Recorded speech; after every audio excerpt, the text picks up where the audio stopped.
Greetings from Kites Foundation. Kites Foundation is the result of the joining of a group of young zealots from across our nation who were passionate to make change and determined to transform our nation. Kites Foundation strives towards fashioning of an enlightened nation.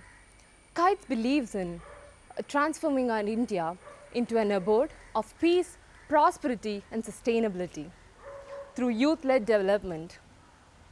India, the seventh largest nation with the second largest population and the largest written constitution, which clearly states in the preamble that we, the people of India, have solemnly resolved to constitute India into a sovereign, socialist, secular, democratic republic and to secure among all its citizens that justice, social, economic and political, liberty of thought, expression, belief, faith and worship, equality of status and of opportunity, fraternity, assuring the dignity of the individual and unity and integrity of the nation.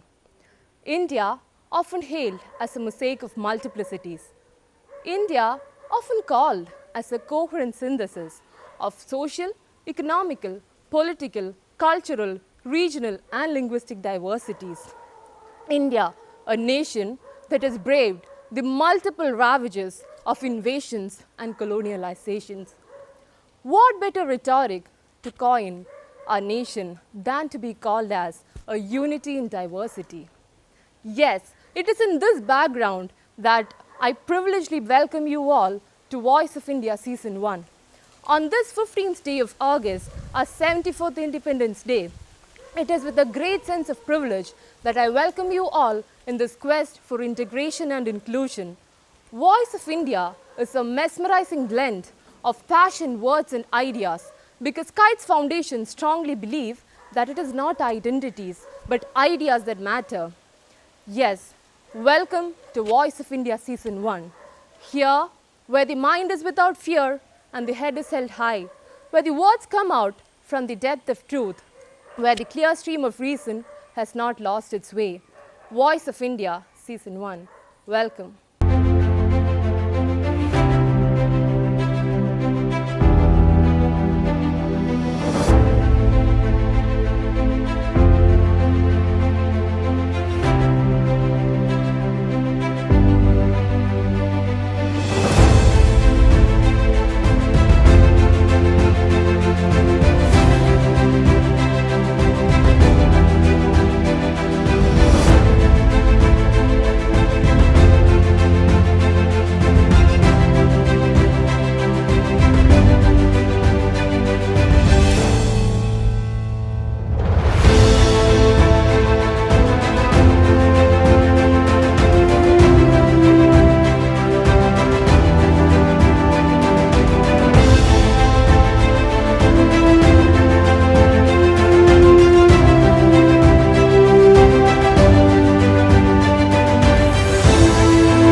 My dear young friends,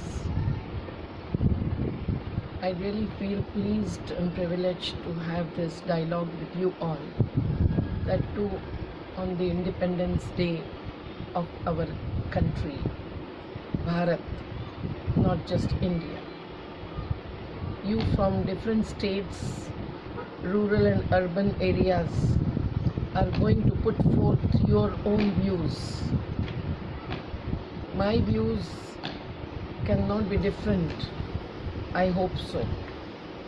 It is because whatever we dream of as Bharat that really attains the values and goals which are enshrined into our constitution, that dream is to be achieved through your efforts, your leadership, your commitment. When we see the world around us today, we know that the constitutional values are not really respected in the decisions and actions of our own rulers. We see that the society also does not care for the value of equity and justice when it gives space for discrimination based on caste, religion, region, or gender as well. The class differences that keeps more than 60% of our population poor, who are indeed rich in their human power. They have bountiful natural resources in their hands, whether it is land, water, forest, or the groundwater and minerals underneath. But they are the ones who remain deprived, who remain destitutionalized, who are really exploited. This exploitation is to be said so because their resources are taken away, snatched away from them. It may be a rule of law that is followed, but it's certainly not the rule of justice. And when we see this around, we want you, the youngsters, to come forward and fight against iniquity, against deprivation. If you find the migrant laborers walking on the streets with no one to support, of course some served food, but no one really helped them to reach their manzil, their homes and hearts, you have to come forward in every such situation. Of course, you cannot do everything on your own. The state, the government in the country, whether at the state level or the central level, is supposed to be responsible to come forward and really serve the citizens, grant them their rights and their rightful benefits, not only in natural calamities, but in every situation where injustice accrues. So you can, of course, play the role of a catalyst. Activists are catalysts. You can play the role of standing in front of the government servants, bureaucrats, or even the political leaders, may they be the elected people's representatives or not, and take the position that they will have to be with people. You can stand with people when they are struggling.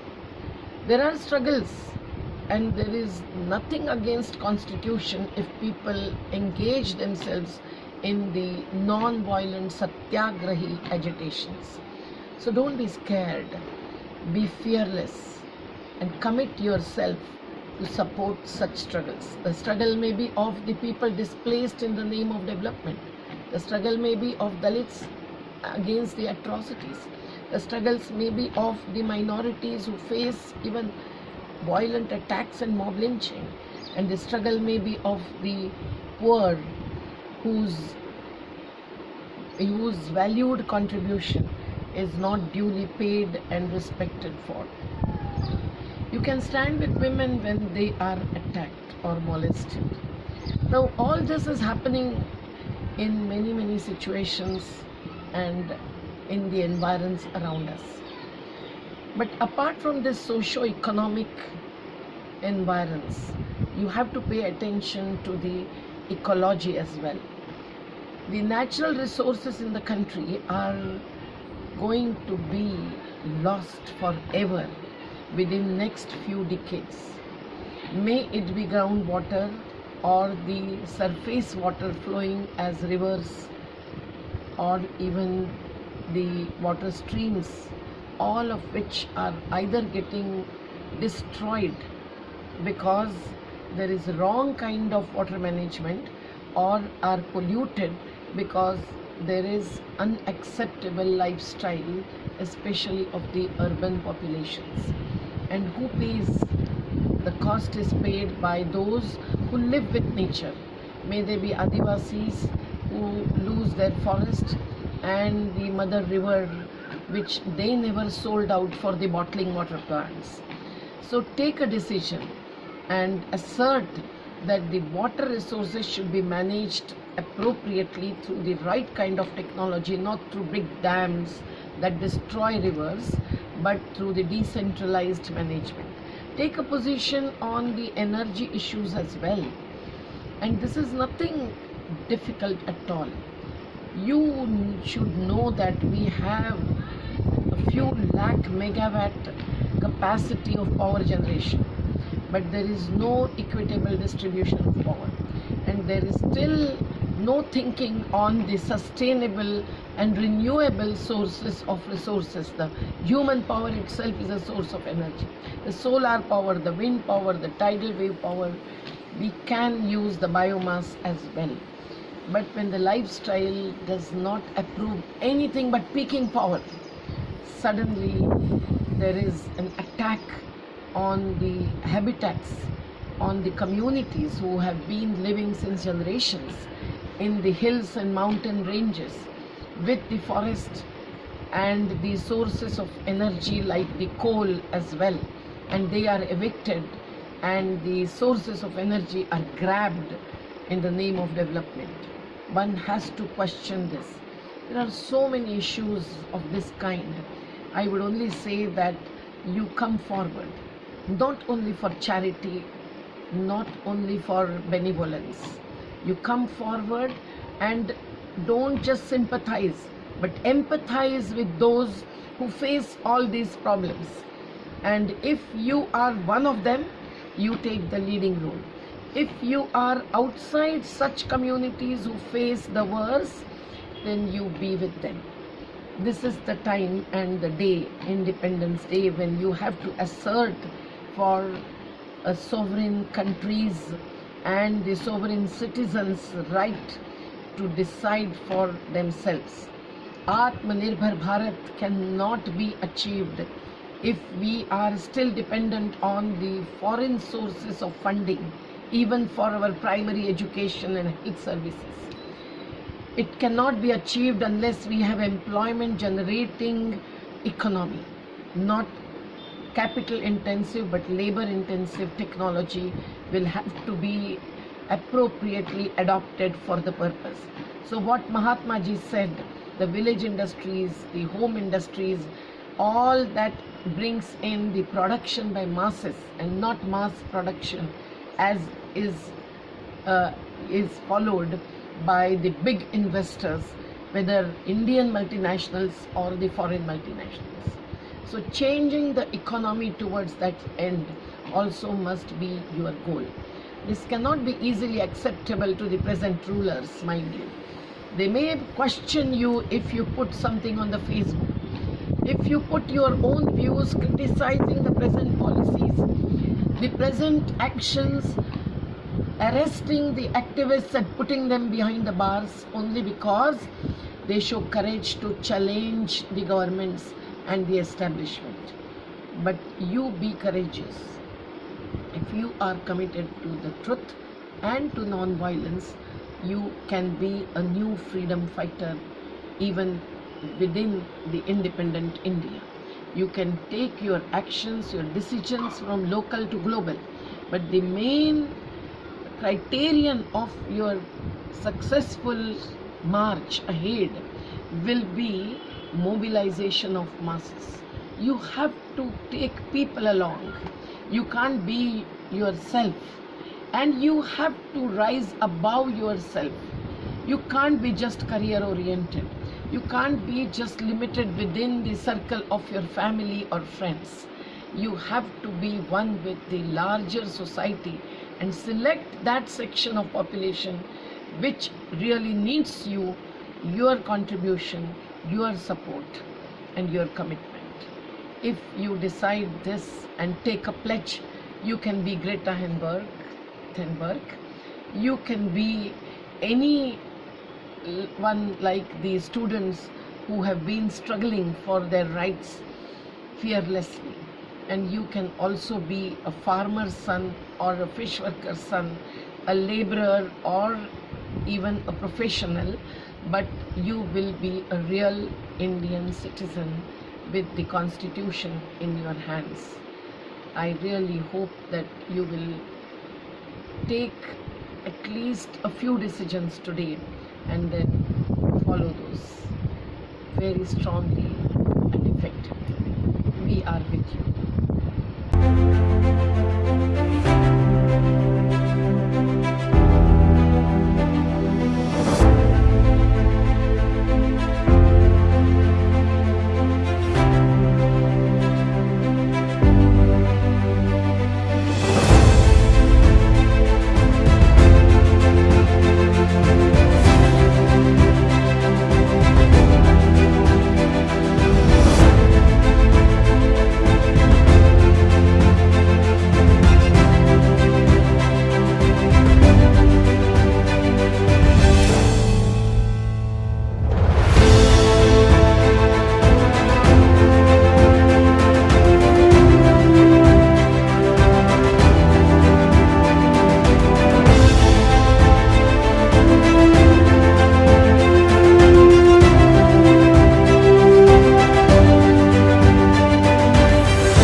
Namaskaram. I'm Haibi Eden. I'm a member of parliament from Ernakulam constituency in Cochin, Kerala. It's with immense pleasure I would like to be a part of the campaign organized by the Kites Foundation organization, an initiative called Voice of India, where I believe the young voices of India are heard. Our country is celebrating the 74th Independence Day, and I'm also a very proud Indian to be a part of this beautiful, wonderful country. We all remember there was a time when India attained independence, India got freedom. India was a country where India had to completely depend upon other countries, global nations, for food, clothing, and other medical supplies.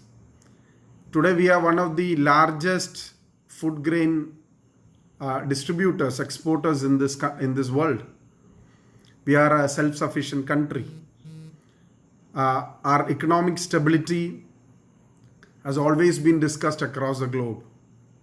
Our founding fathers, Mahatma Gandhi, Pandit Nehru, the first Prime Minister of India, who laid the foundation, who actually in the 5-year plan had a concrete proposal for the growth of India.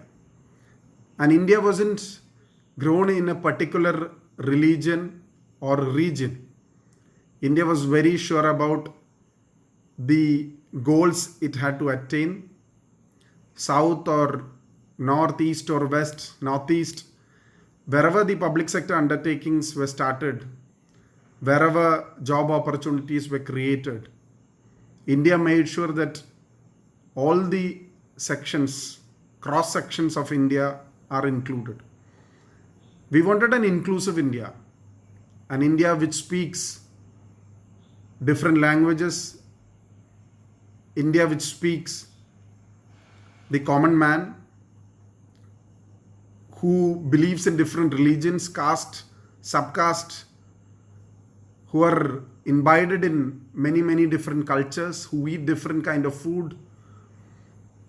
This secular India, this unity in diversity was always discussed. The Constitution clearly lays down the principles and understand what exactly India needs. Unfortunately, we are going through a phase where our farmers, who were always the backbone of our country, who made India great always, have to walk thousands of kilometers for their rights. Our country, having segregated people on the basis of caste and religion, unfortunately, now laws have been passed where people are segregated on the basis of religion, on the basis of caste, on the basis of community. The latest law, which is going to be presented in the parliament, unfortunately, I had to read the draft of the environment policy of the government, which will definitely destroy the natural resources of our country, which would create a lot of confusion, which is going to be one of the worst laws India has seen, where the corporates of India would benefit from exploiting the natural resources of India. No restrictions is going to be made when a forest will be turned into a barren land, when a forest is cut down into pieces, when our rivers are being reclaimed. All these would definitely affect the India which we have seen.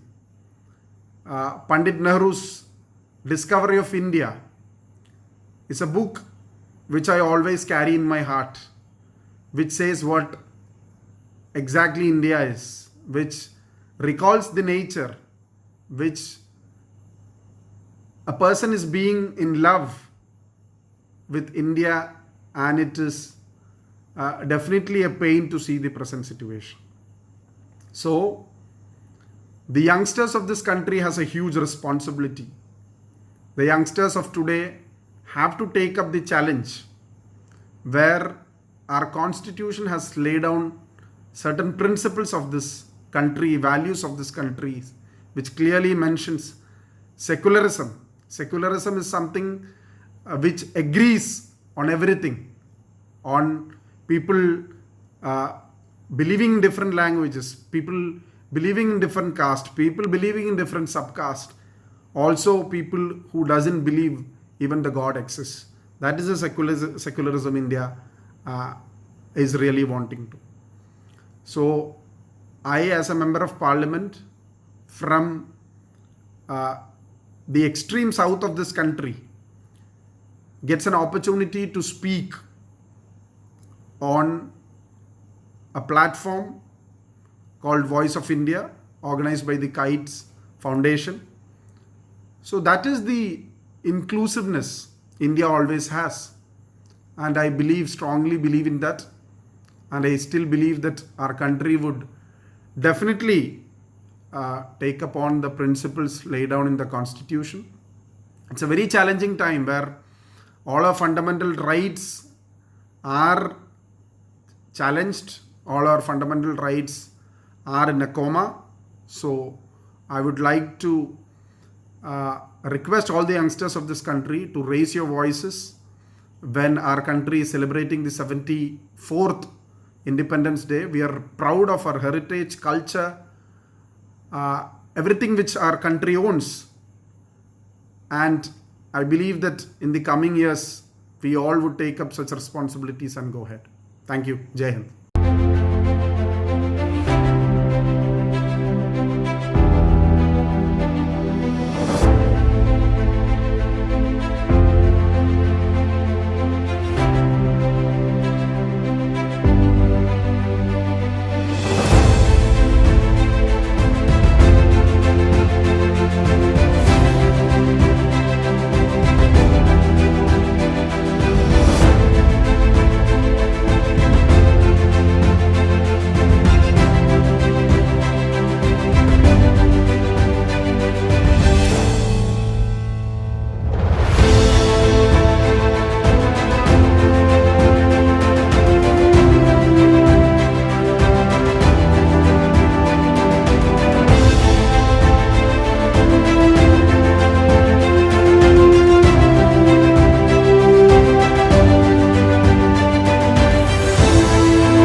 Good morning to all. Myself Asif Ayub, Youth Goodwill Ambassador of IMSAM IGO, which is an intergovernmental observer to the United Nations Economic and Social Council.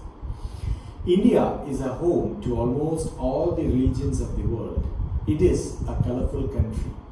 It is inhabited by people who believe in different religions, follow different traditions, culture, and have their individual beliefs and lifestyle. Yet, they come together to celebrate the festivals of each other. I am so happy and honored to be a part of the Voice of India event hosted by the Kites Foundation, which upholds the values of integrity and diversity of our country, connecting young people from 28 states, extending them with a platform to speak about my vision of the future India in their own native languages. This event is hosted as a part of the Independence Day celebration, and I wish all the very best to the participants and the dedicated organizers. Thanking all of you, and Jai Hind.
നമസ്കാരം, ഞാൻ വിജയരാജമല്ലിക. പ്രിയപ്പെട്ടവർ, ഇന്ത്യയുടെ 74ാമത് സ്വാതന്ത്ര്യ ദിനത്തോടനുബന്ധിച്ച് Kites foundation സംഘടിപ്പിക്കുന്ന voice of India എന്ന പരിപാടിക്ക് എൻ്റെ എല്ലാവിധ ആശംസകളും അഭിവാദ്യങ്ങളും അറിയിക്കുന്നു.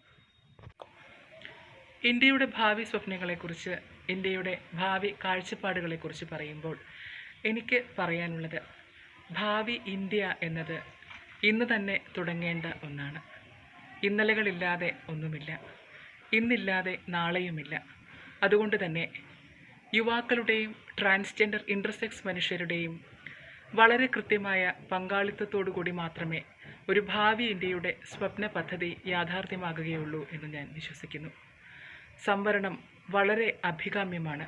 കാരണം ഇത്രയും കാലം പാർശ്വവൽക്കരിക്കപ്പെട്ടിരുന്ന ഒരു വലിയ വിഭാഗത്തെ മുഖ്യധാരയിലേക്ക് ഉയർത്തിക്കൊണ്ടുവരണമെങ്കിൽ തീർച്ചയായിട്ടും നമ്മുടെ നാട്ടിൽ സംവരണമെന്ന യാഥാർത്ഥ്യം ഉണ്ടായിരിക്കണം. ഇൻ്റർസെക്സ് ട്രാൻസ്ജെൻഡർ മനുഷ്യരുടെ അഭിവൃദ്ധിക്ക് വേണ്ടി കൂടി നമ്മുടെ രാഷ്ട്രം പ്രവർത്തിച്ചു തുടങ്ങുമ്പോൾ സ്വാഭാവികമായിട്ടും രാഷ്ട്ര വളർച്ചയും പുരോഗതിയും അവിടെ ഉണ്ടാകും. ഒരിക്കൽ കൂടി എല്ലാ ആശംസകളും പ്രിയപ്പെട്ട സഹോദരീ സഹോദരന്മാർക്ക് അറിയിക്കുന്നു. പ്രിയപ്പെട്ടവരെ, ഇന്ത്യയുടെ 74ാമത് സ്വാതന്ത്ര്യ ദിന ആഘോഷ ചടങ്ങ് ഗംഭീരമാകട്ടെ. ആശംസകൾ. നന്ദി.